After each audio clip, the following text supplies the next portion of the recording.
Number 3 و اتباع الجنائز، مسلمان کے حقوق میں سے ایک حق یہ ہے کہ جنازہ میں شریک ہونا چاہیے، شرکت کرنی چاہیے.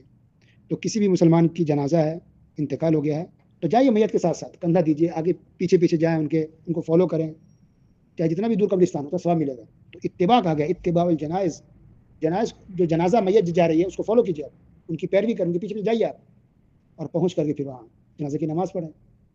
باقی جو نماز ہوتی ہے جنازہ کی نماز پڑھیے. جنازہ کی نماز پڑھنے کے بعد پھر دفن میں آپ شریک ہوئیے، تدفین میں آپ مٹی دیجیے.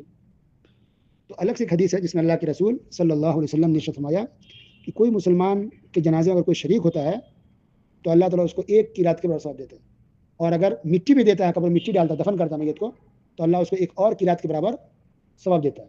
تو دونوں کام کیا، جنازہ بھی پڑھا اور مٹی بھی دیا، تو اس کو 2 قیرات کے برابر ثواب ملتا ہے، قیرات تا سے. پھر اللہ کے رسول صلی اللہ علیہ وسلم نے ارشاد فرمایا کہ ایک قیرات مدینہ میں جو احد پہاڑ ہے اس کے برابر ہے. اللہ اکبر.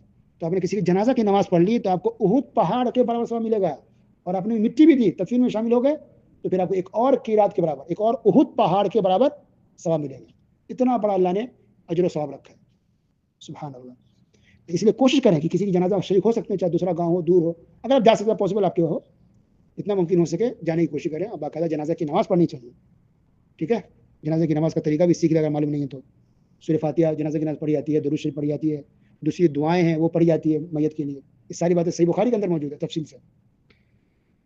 تو جنازہ میں شریک ہونا یہ بھی مسلمان کے حقوق میں سے ایک حق ہے.